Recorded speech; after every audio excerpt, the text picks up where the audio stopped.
Hello and welcome to another edition of Taskmaster Talks with Kevin Sullivan. I am your host, JP John Poz, from the two-man power trip of wrestling. And of course, joining me, the star of the show, the former WCW and ECW World Tag Team Champion, former NWA Florida World Heavyweight Champion, and of course, one of the greatest minds and bookers ever in the history of professional wrestling, the Taskmaster, the Games Master, the Devil himself, Mr. Kevin Sullivan. Kevin, how you doing today, sir? Good, John. How are you? I am doing good, and today is technically speaking, the 1 year anniversary of Taskmaster Talks. So congratulations, we made it 1 year. Unbelievable. That is unbelievable. Great. Right after the 4th of July, huh? Yeah, absolutely. Right. Yeah, the middle of July of last year when we started, this will be the official 1 year anniversary episode. So we're going to do a special Q&A, and I got a ton of questions, like I talked to you about off air, maybe too many questions. Well, let's see what we can do with them. Yes, so let's start off hot. Let's start off with Chris W0611. He wrote, "How did you like booking and working under Eric Bischoff?" I enjoyed it. Eric was a new mind in the business. He saw one of the things that Eric did unbelievably well. He saw that wrestling is a talent-driven business. And he had, I guess, just about an open checkbook where we got all those guys, and where Vince thought they had been played out. It's like baseball. Sometimes trading a guy to another team makes a big deal, doesn't it? Albert Yes. Pujols, right? Your boy Mike Lowell back in the day, yeah. Yeah. So, I mean, Eric did a hell of a job, I thought. With Eric, he speaks glowing of you now. Did you guys have any sort of issues back then? Was there some tension between you guys at all? Oh, there was always tension, but it was not personal. It was business.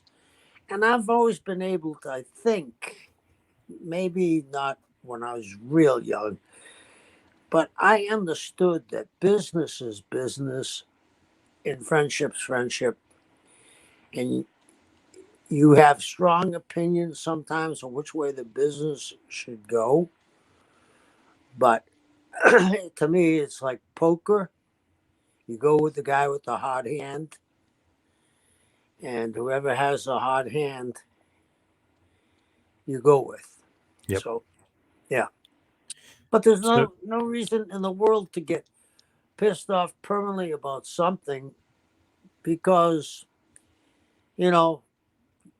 you 5 years later, you don't even remember it, and a year later, you're laughing about it. So you have your values and your ideas that you know that are your truths, use them, but you got to be.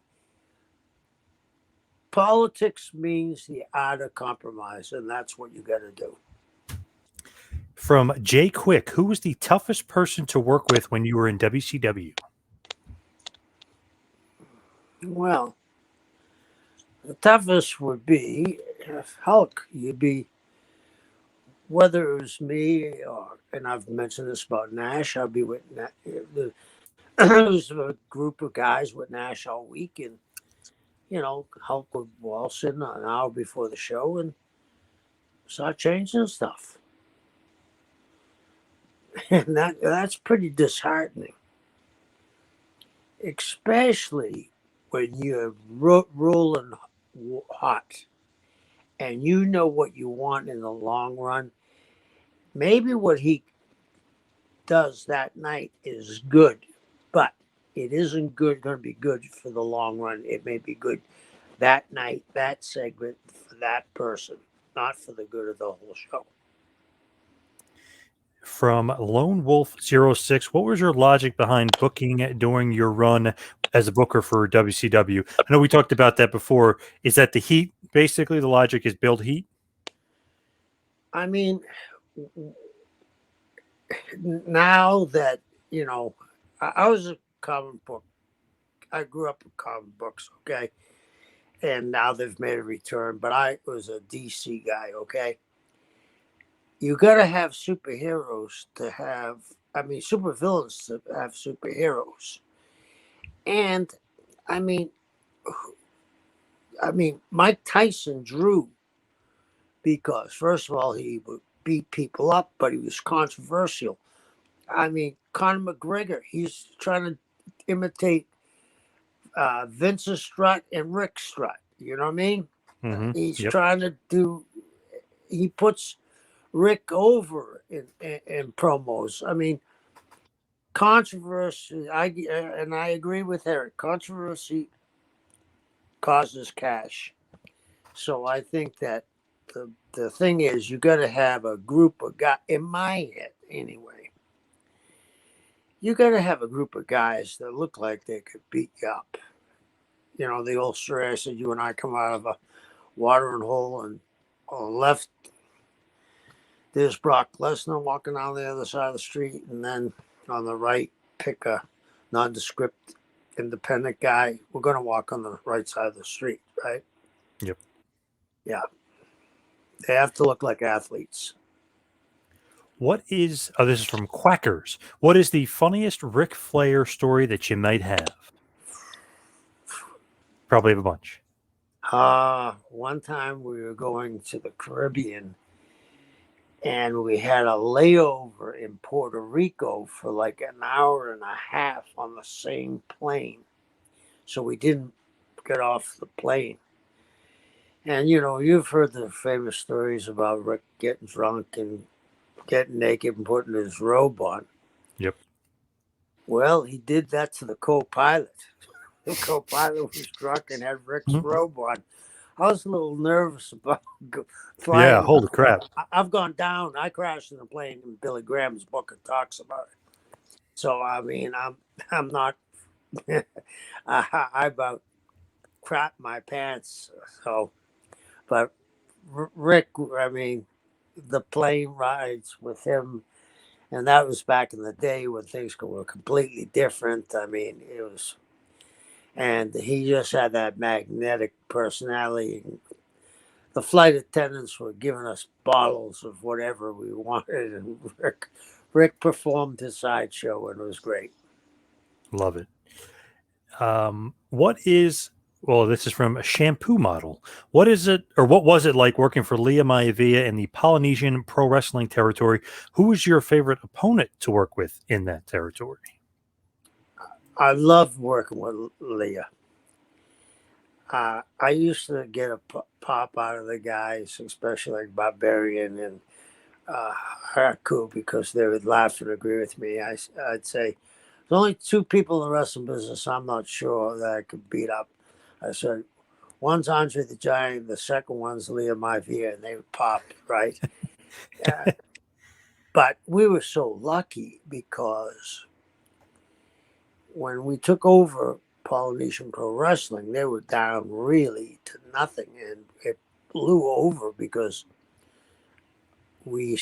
our connections were friends of ours would stop over, and we had Brody, we had Hanson, we had the Sheik, we had Enoki, and it just exploded. So, I mean, I guess Andre, when we went to the big stadium, me and Mark against Andre and Oscar, that was the best deal we had in Hawaii. With you and getting into the pro wrestling business, Renee Benson wanted to know, what made you want to get into pro wrestling to begin with? I mean, it's something I think it captures some of us. No, let me rephrase it. It captures most of us when we're young. Some of us grow out of it and fall back into it. Some of us, I was captured early, fell out of it a little, then fell back into it. And that's all I wanted to be. Was there somebody when you were growing up that you were like the huge fan of? Like, who were some of your favorites? When I was not knowing history really bugs me about any sport. Baseball players don't know. Oh, I didn't know that they played baseball in the Sportsman Park in St. Louis in the 40s, right? You don't hear that kind of like the wrestling at the Chase. I didn't know there was wrestling there until just recently. Uh, my thing is that knowing history and the guys that I know. Do you know who Paul Bowser was, John?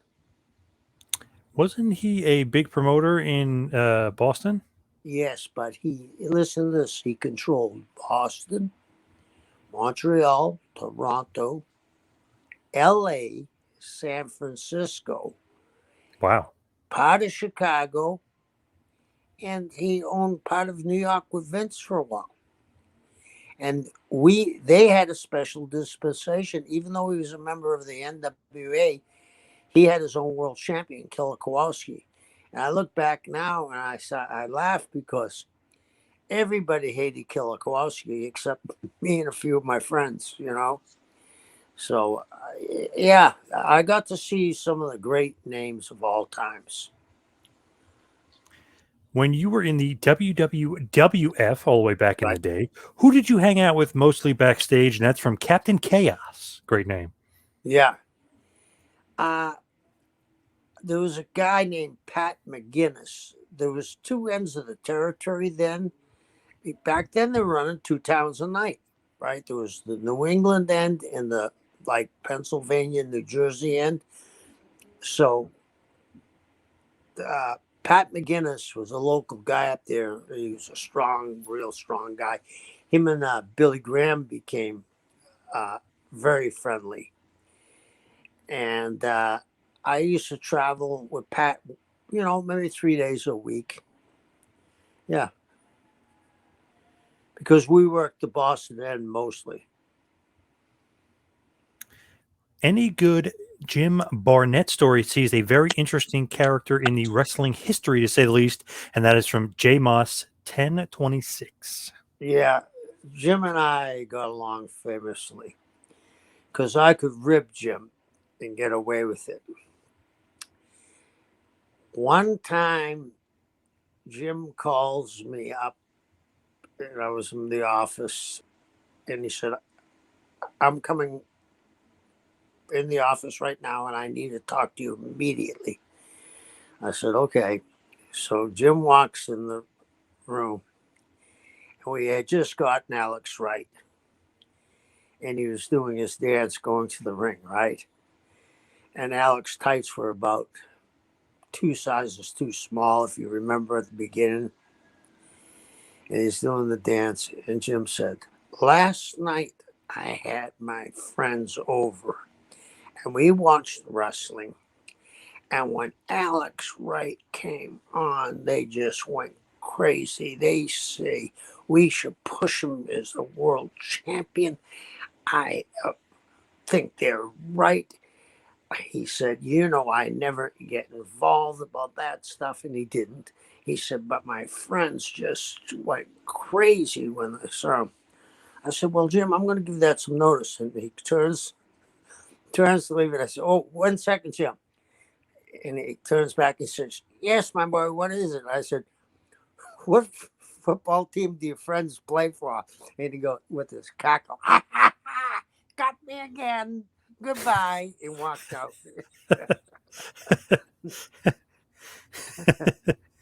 Nice. Yeah. Got a good one here from Cozy Boy J98. What is your fondest memories of Wild Stuff, Eddie Gilbert? Well, aka Hot Stuff, Eddie Gilbert. I had some very good matches with Eddie Gilbert in the Omni. Eddie was a great heel or baby face. I especially liked him as a baby face. He was a tremendous performer. He was a tremendous mind. He was the booker.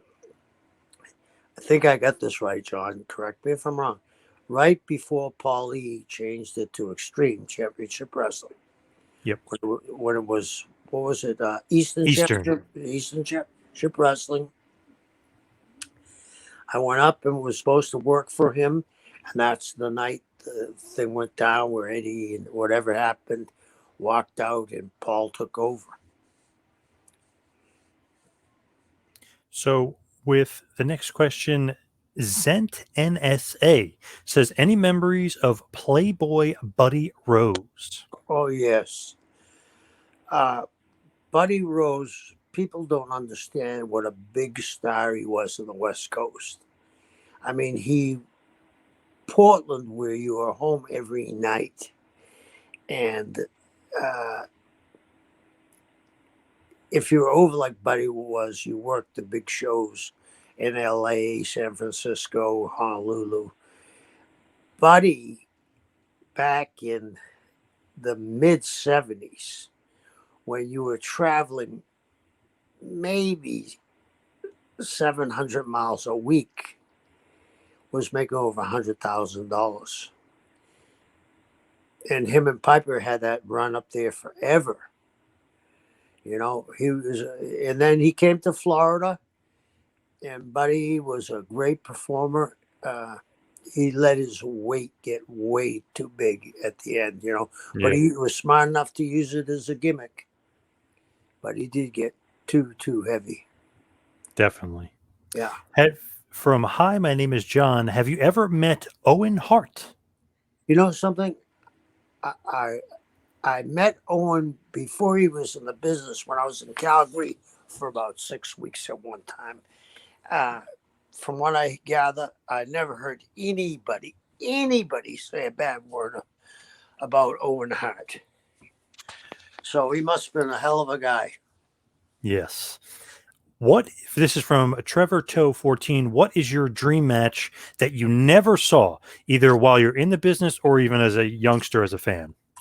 The dream match, I think the dream match I would love to see today, if you could take a guy from a different era, it would be Ray Stevens against Buddy Rogers. You know, They changed the business in their era. And I mean, they probably got heat about it too, you know. Oh, they're doing these wild, crazy things off the ropes. But they revolutionized the wrestling business. And we talked about a couple weeks ago, Hogan versus Austin is another one to throw out there. Yeah. From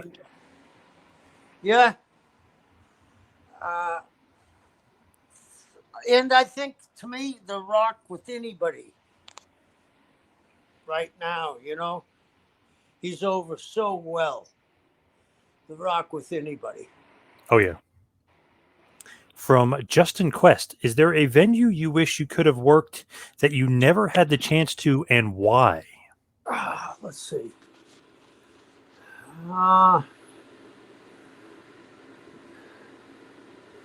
No, I think I've worked, you know, I worked them all in St. Louis. I worked the Chase. I worked Cow Palace. I worked the Garden, Madison Square Garden, Boston Garden. I worked Montreal. The only one I never worked was Maple Leaf Garden in Toronto. Ooh. That's a good one. Yeah. I Am Dylan 1994 says, was it a mistake putting Ric Flair in charge of the booking committee in 1989-1990? No, because he was a conduit for Jimmy Crockett at that time, right? The merger was going on. Jimmy wanted to know exactly what was happening. There was a lot of political play in there, and Rick was the perfect guy because, you know, him and Crockett being so close. And the Jim Herd era, obviously, him and Rick, right? They didn't get along too well together? Oh, not a bit. Not a bit. I mean, I hear people now defend Jim Herd. It's indefensible. You know, they want to make Rick Spartacus cut his hair from a trident. I always, then there's people that were in the room always say what I said. I said, while we're at it, let's go to Yankee Stadium and change babies number 3 to 48, So, Have you heard yeah. from Jim Hurd in a while? He was on somebody's podcast just recently, and he was very, sharp, and he's like 84 years old. I think he was on with Connie, I think. Connie. Oh, okay. As far as the next question, Andrew Cousins has a very good one. What was your thoughts and reactions to the unforgettable debut of the Shockmaster? That's how I got my job. Really? It was right. I lived a mile from that building, and I was watching it on TV. Within 5 minutes, Eric called me and said, "Can you meet me for breakfast tomorrow?" Wow. Yeah. All because of that horrible debut. Yeah. And not Tugboat's fault. They had walked through it, and then afterwards someone puts a board up. Could have happened to anybody. It's crazy though. Now he turned it into something positive. Like he has an action figure, and the action figure is upside down. You know what I mean? Like he turned it into, and it's actually pretty valuable if you have one. I think it's worth a couple $100.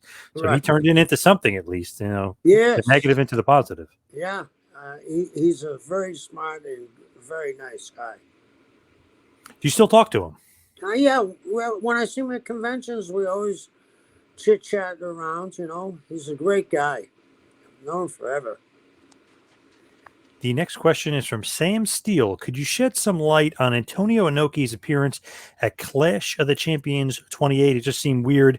Was it something that was on the bucket list during his retirement tour? Did he really just want to wrestle Regal? Any Inoki stories would be appreciated. That's Sam Steele. So why was Inoki on that card against Regal? Well, first of all, there was still the war going on with All Japan.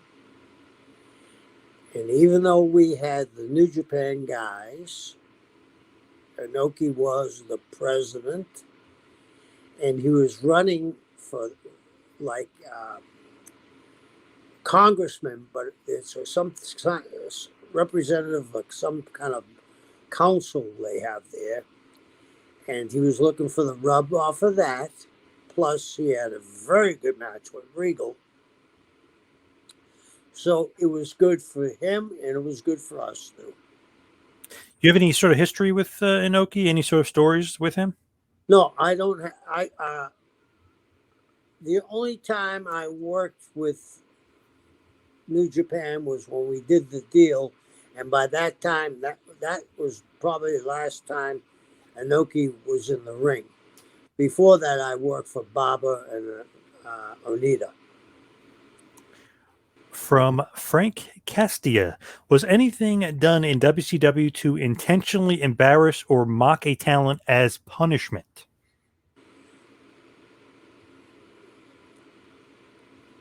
No, because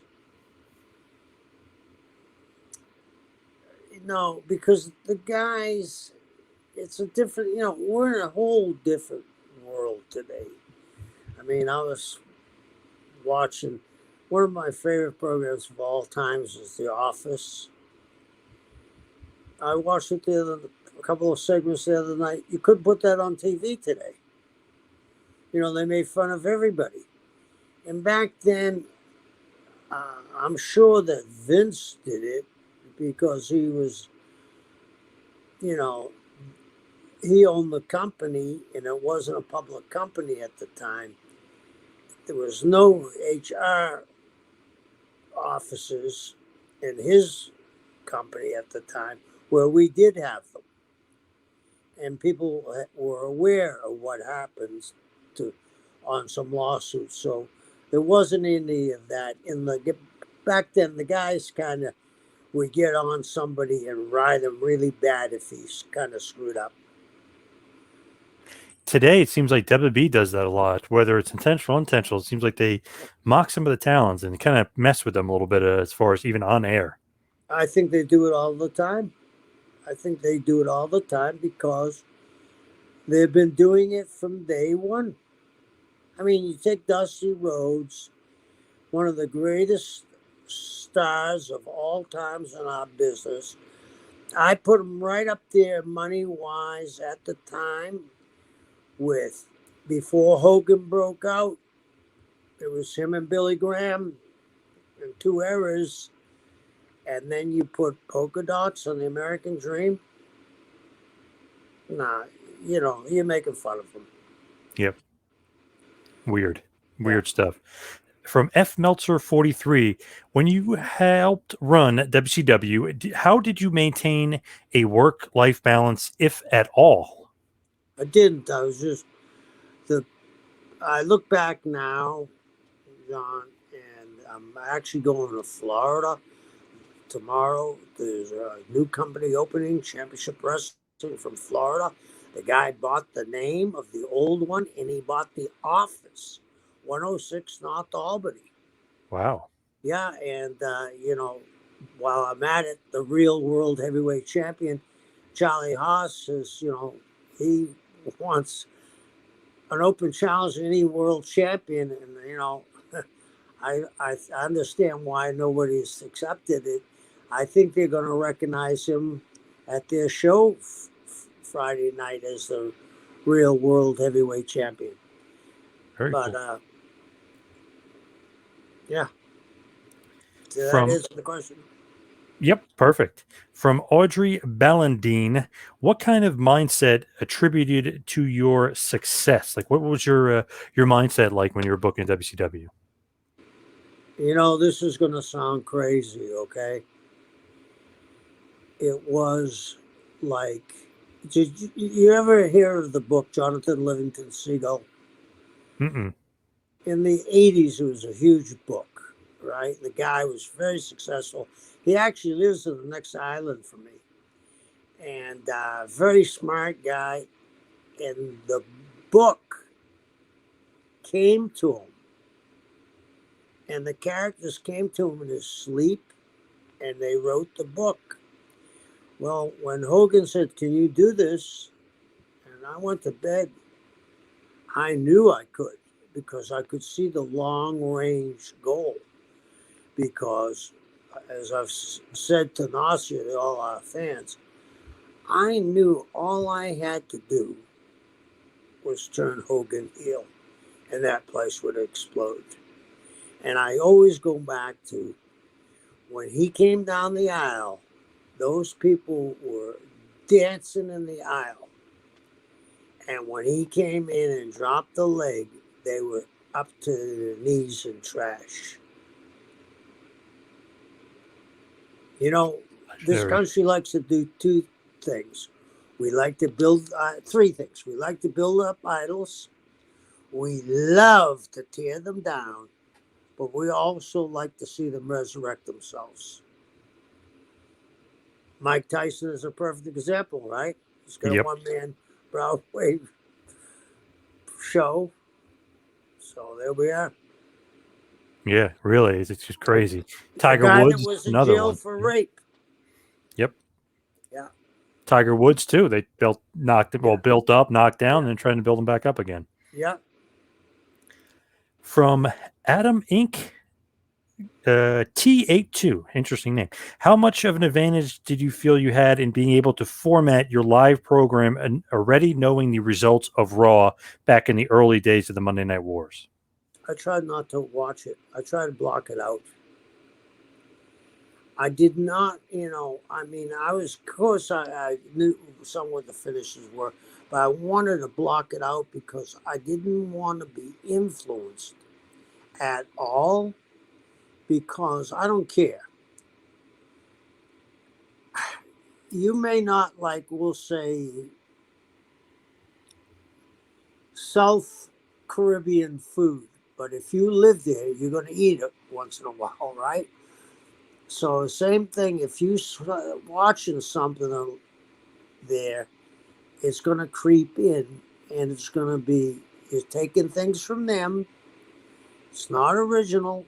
And then you start taking a little bit more and a little bit more, and you start looking too much alike. Did Bischoff do a lot of like counter programming, like changing as far as the commercial breaks and timing the show? Did he want to do that and kind of change it and say, okay, I know they did this long and they knew the match and the result? He was very good at that. He was always communicating in the truck when to go to a break and when to come back. Yeah. And we had that luxury where they didn't. Yes, for a while. Yeah. From Crone 315, was there a reason why the Nitro set didn't adopt a Titantron very similar to the Videotron that Raw used for that giant set? Yeah, I think that they wanted to be different. They wanted to be a little more edgier. That was a little bit more edgier, for the time. Towards the end of WCW, they kind of went to that Tron look, and it looked very similar to what Raw had been doing. Right, and I think we were just the couple of questions before that, why I didn't follow it. I didn't want it to look like anything like Raw. Very true. From Stephen Daniels, if you could go back and relive one moment from any part of your career in WCW, what would it be and why?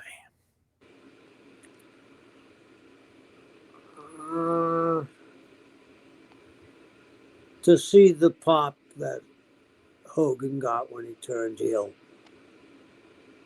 I mean, that place just went mad.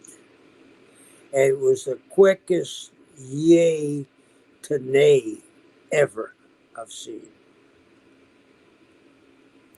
Was that your biggest accomplishment, maybe best accomplishment as far as a booker? Because even if you think about the match, it's 3-on-2. You don't know who the third man is. Luger then gets injured, so then it's 2-on-2, because then it really looks like, okay, which side is Hogan on? So, I mean, even that part is so well thought of. Like, if Hogan were to come out and Luger was out there too, it would have been like, oh, obviously Hogan's going to return. But you didn't know because it was 2-on-2. It was Savage and Sting against the outsider. So, is that one of your best booking decisions, just overall as a whole plan for that match? And it was so hard to get him there because nobody wanted to get off of his gravy train. Nobody thought it could happen.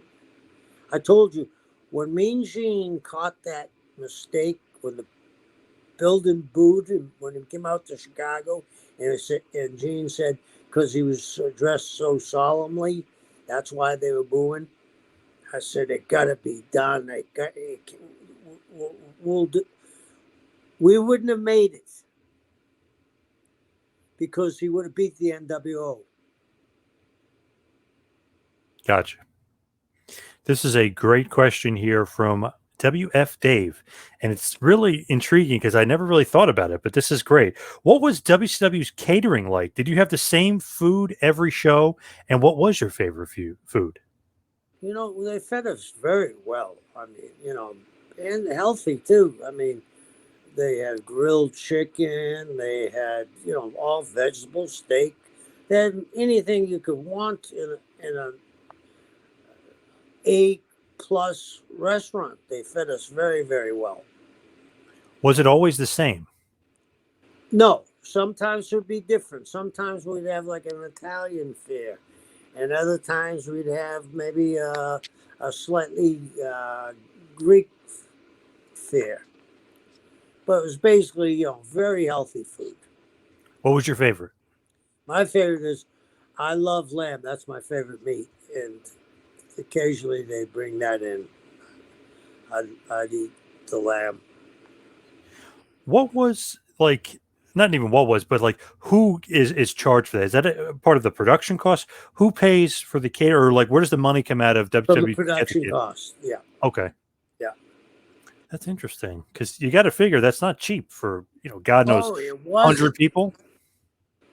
At least 100 people. I mean, production, the wrestlers, people in the building, nobody had a ticket, I mean, if you're in the building, you're eating, you know what I mean? So it was, well, I think when you said 100, it's safe to say 100 easily. Right. Yeah, it's got to, or it can't be cheap. It's got to be a nice chunk of change there. Yeah. From Charlie Thrower, I've always wondered why WCW didn't do more cross promoting with the Braves, Hawks, Falcons. Why? Like, why didn't they? I'm just going to say at that time, even though our numbers were much bigger than anybody else's, there was the stigma of wrestling. Interesting. Where now, I just saw an interview about Conor McGregor's next fight. Did you see this one? Yeah, Becky Lynch. Yeah, I about died, right? You're right. Crazy. Yeah, it was good too. She did a remarkable job. She's got to return to wrestling hopefully soon. Get some cross promotion going there. Yeah. It'd be kind of cool if Conor wrestled, right? If Conor McGregor, I mean, you got to put him in the main event somewhere, but he would be pretty cool out there because he is like a pro wrestler, basically. Right, but what do you do with him? Do like the how what is it? What 168 this fight? There's a 264, I think. What? UFC 264. No, his weight. Oh class. yeah, he's well technically he's going to be 155 for this fight. Okay. Can you see him against Roman Reigns? I can't.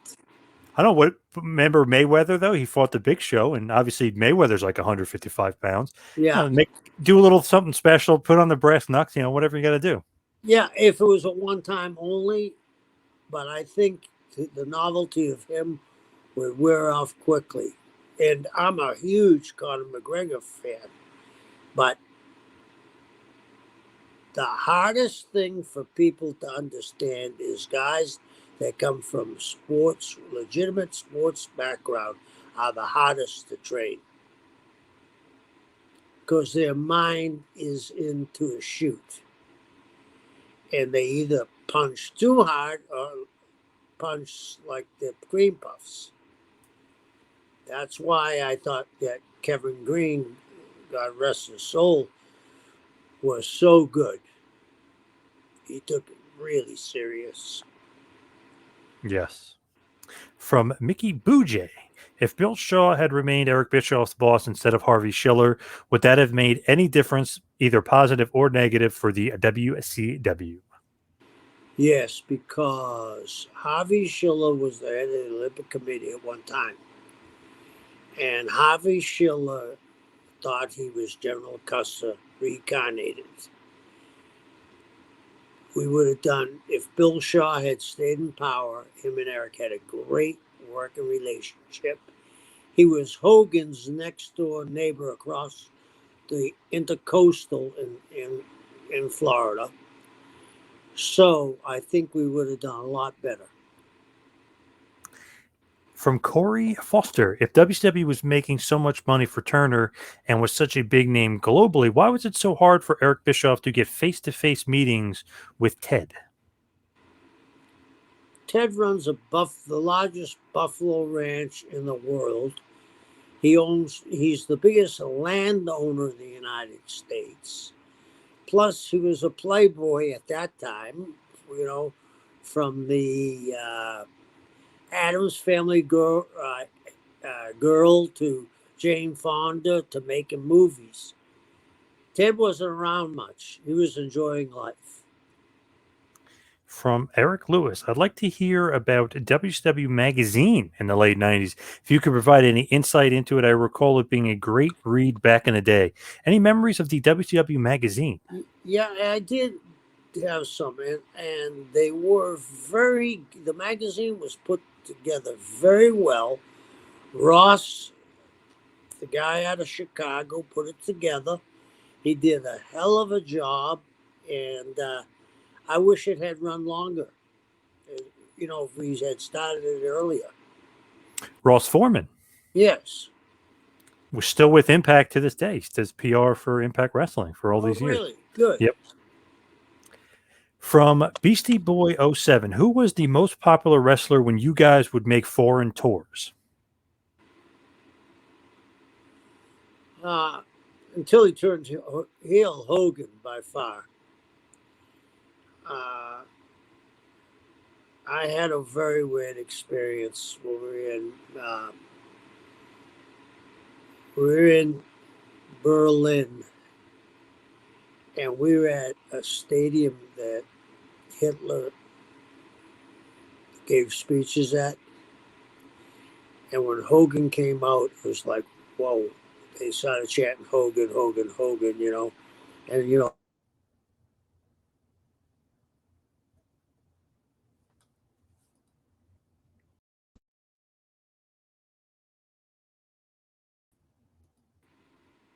Kevin, hello?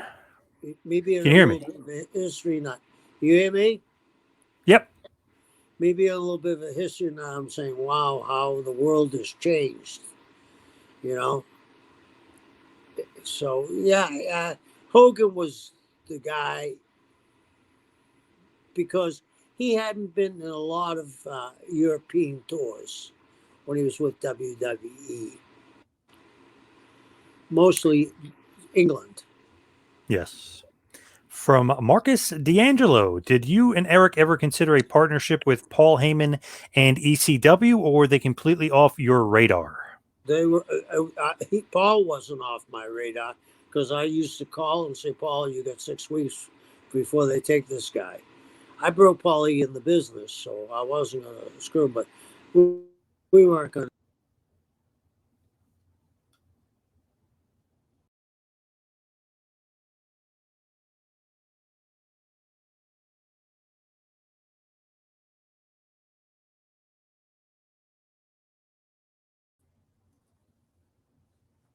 Kevin.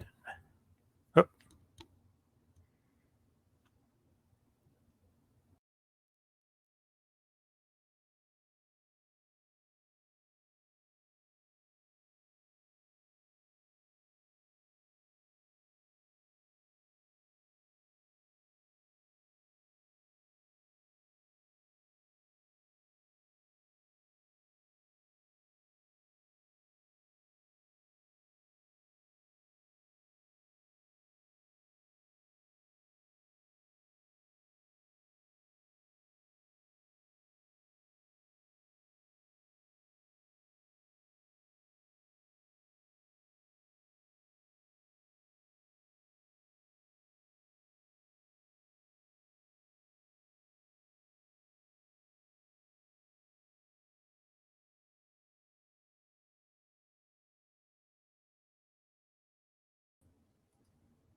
so ECW was John, off of Bischoff's radar? Yes. yeah. You got to remember, Is they he? had a niche product. You know what I mean, Did John? Eric not like? Did Eric not like Paul at all at that point? I don't think it was personal. I just didn't like their product. He liked some of their performers, that's for sure, but he didn't like, the blood and guts. And Did you think that ever could have worked? ECW and WCW together? no, no, no, because eventually, I know Paulie. He's a very strong personality. I know Eric, very strong personality. It would have broken quickly. You know what I mean? They couldn't have been able to compromise. And the thing about it is, it's like a Elizabethan marriage. They're both not going in with the same amount of dough behind them. So from Francis Reyes, did you ever have another favorite WCW theme song that you enjoy apart from your own, apart from the Dungeon of Doom? What was your favorite WCW theme song? I don't know. I mean, they to me, uh, to me, a lot of it's generic. You know what I mean? To me, it's if it isn't old time rock and roll, as Bob Seger would say, I'm not really into it. Let's see. From Brandon Roy, did Eric Bischoff make the decision to replace Gary Michael Capetta with David Penzer as the ring announcer? If so, why? No, I think Gary Michael Capetta actually was a teacher, and I think he went to Europe for a summer on a sabbatical to teach in Rome because he's Italian. And that's how I'm pretty sure David got the job. And he's a teacher, or was a teacher in New Jersey as well. Yes. As far as Alex Thompson is concerned, he's got a good question about Baywatch. What were the negotiations like for WCW stars to get featured in the Baywatch episode? Did the Baywatch producers request certain wrestlers, or was it strictly those who wanted to promote Bash at the Beach 1995? It was what the guys Hogan wanted to bring with him. Hogan had part of that, believe it or not. Own part of that. In the syndication? Yes.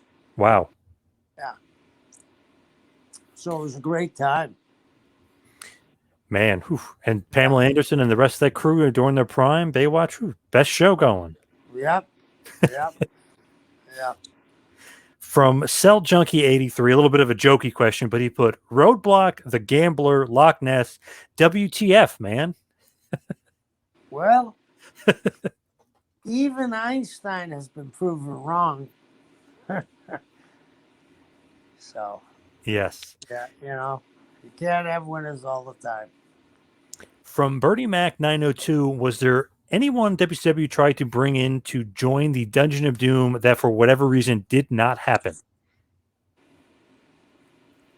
No, by that time, after we had served the purpose against the Horsemen, where the NWO would come down and pick the bones of the team that lost, and after we had the thing in Orlando where the people called because they thought it was a real invasion, we had served our purpose, and it was time for it to dissolve and go into the mist.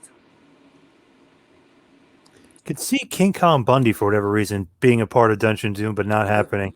Was that ever a rumor or any thought?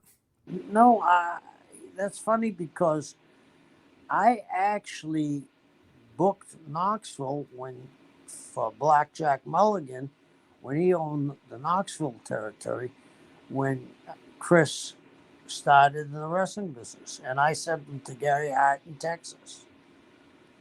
Wow, nice. Yeah. A lot of people don't know this. The last year of his life, I was actually his manager. Not really in front of the camera, behind the scenes, doing all his bookings and stuff. Yeah, he lived not that far from me in New Jersey, and man, was he a character. He was the best. So funny, a lot nicer than what people thought, and so sarcastic. Oh boy. Yeah, real sarcastic. What was the long? Oh, I'm sorry. No, go ahead. I was going to say, what was the long-term plan for Vader when he and Hulk Hogan agreed to join forces against the Dungeon of Doom? That question is from Joe Miner. There was none. It was something that Hogan thought. You and I have talked about this a couple of times. Not many people know this. During that Piper-Hogan feud, when it's right after WrestleMania 1, they were tag partners in two different cities. Remember that? Yes. And it drew tremendously. And the way they worked it was tremendous. I believe it was against Adrian Adonis and Orndorff, I think. Yeah, and each time they tagged, you thought they were going to turn into a fist fight. I think Hogan was trying to steal a couple of matches like that. But sometimes you can't recreate the magic like the Piper Hogan tag team matches. Plus the two guys they had working with them at the time. And Vader would be gone not too long after he kind of turns and feuds with Dungeon of Doom, obviously. From Ryan Heinrichs. Eric agreed that World War III ring format was better on paper than the delivery.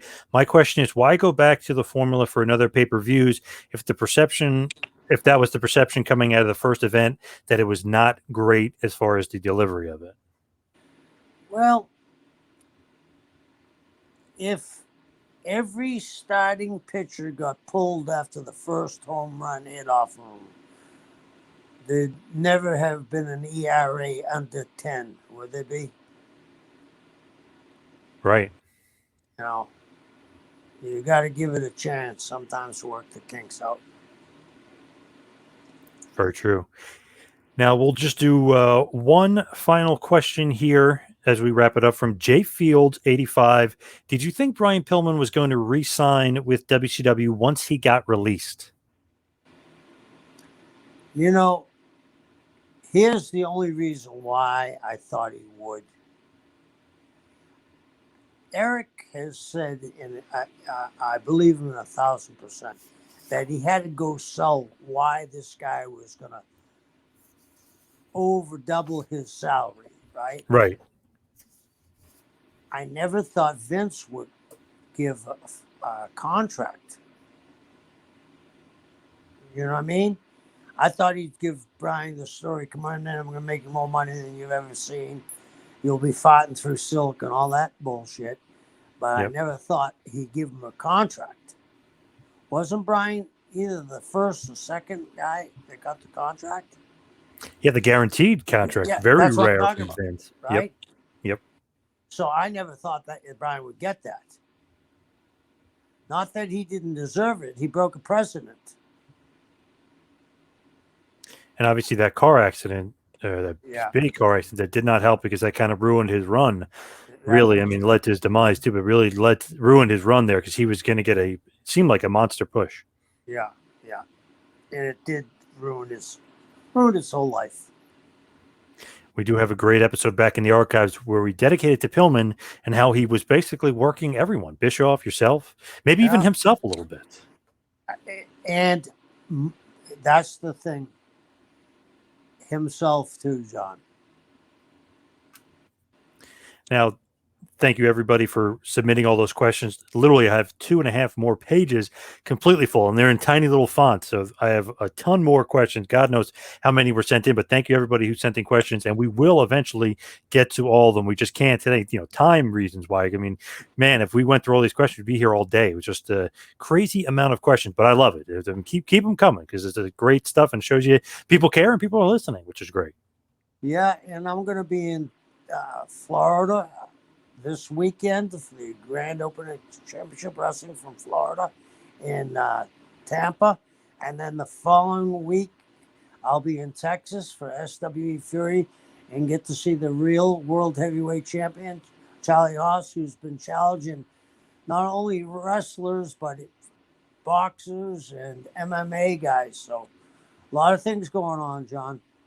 Awesome. Good stuff. And of course, you can follow me on Twitter and Instagram at 2Man Power Trip. Check out the website, tmptempire.com, and check out Kevin on Instagram at Taskmaster Talks, and visit ProWrestlingTees.com and visit the Kevin Sullivan store on there. Thank you, everybody, for tuning in this week, and we'll see you right back here next week for Taskmaster Talks with Kevin Sullivan.